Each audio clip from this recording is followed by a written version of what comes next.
These fermented roasted peppers are great for gut health, and they also taste delicious.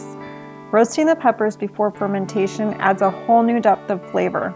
They make a wonderful topping on pizza, salads, baked potatoes, eggs, tacos, and much more.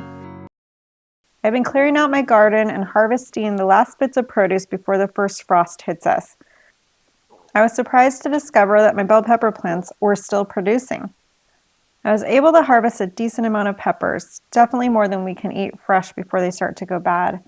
I don't want to let them go to waste, so I decided to try out these fermented roasted peppers. I've made sauerkraut plenty of times, but I haven't tried the peppers before.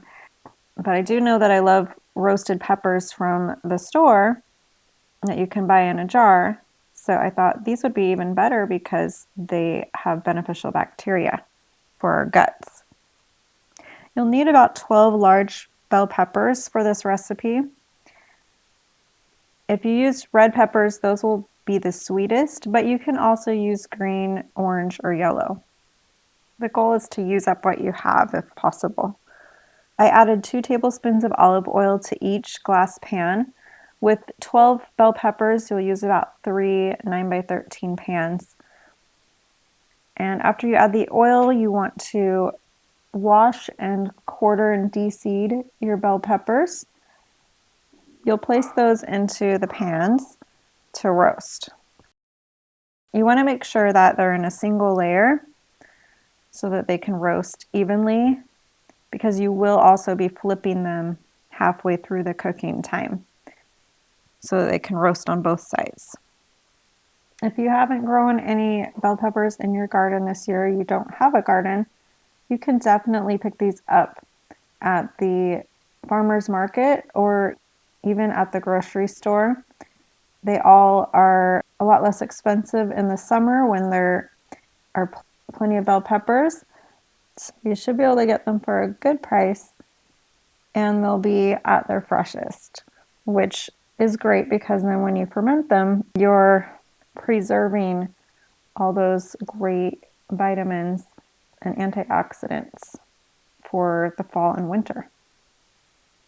Once you've filled your pans with the cleaned and quartered peppers, you will roast them in the oven at 450 degrees for 10 minutes. And then after the 10 minutes, you'll turn them over so they can roast on the other side.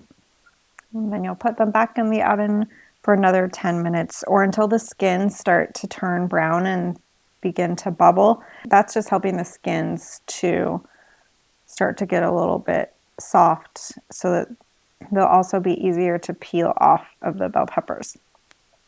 Once the peppers are done roasting, you're going to take them out and place them on plates or on a platter of some sort. And then you'll be covering them with plastic wrap. This helps to trap in the steam, which is the best method to make sure that the skins are soft and easier to remove. Now, this doesn't mean that all the skins are going to be easy to remove. Some of them are really kind of hard to get off, and that is okay. If you don't get every piece of skin off of the bell peppers, they're still going to be wonderful. I didn't feel like it made much of a difference in the texture to leave some of the skins on. So it's really up to preference. Oh, and I should mention you want to keep those covered with saran wrap for about 10 to 15 minutes before you start to peel the peppers. Once you've peeled the peppers, you're going to cut them into thin slices and add those slices to a clean quart-sized jar. You want to leave about 2 inches of space between the top of the peppers and the top of the jar so that you have room for the brine that you're going to be pouring in, as well as the glass fermentation weight that you'll put on top of the brine to keep the peppers submerged in the brine.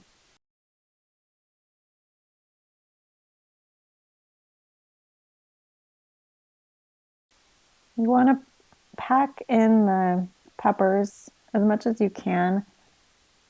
And I am actually just mixing them up so that the green and the red peppers are mixed together and I don't have green on the bottom and red on the top. Just because I'd like to have a mixture of them. The red peppers are a little bit sweeter. And then to make the brine, you're going to measure half a cup of filtered water and then stir in 2 teaspoons and 1 tablespoon of sea salt. I'm wiping the rim of the jar and then pouring the brine in. You want to cover the peppers completely and then put glass fermentation weight on top. And then I have the pickle pipe or airlock lid and a jar ring. Now it's ready to set on your countertop for 2 to 4 days. I did about 3 days. It just depends on the temperature of your kitchen. Once the peppers are done fermenting, cover the jar securely with a plastic lid and place in a cool, dark place out of direct sunlight, such as the refrigerator, or if you have a root cellar, you can use that. The peppers should keep for 4 to 6 months in cold storage. I have the full recipe and instructions for fermented roasted bell peppers in the description box, as well as links to some of the fermentation tools that you will need. If you like this video, please hit the subscribe button. I make new videos every week with farm fresh recipes and simple living ideas to inspire you on your journey to a healthy and happy home. I'll see you soon.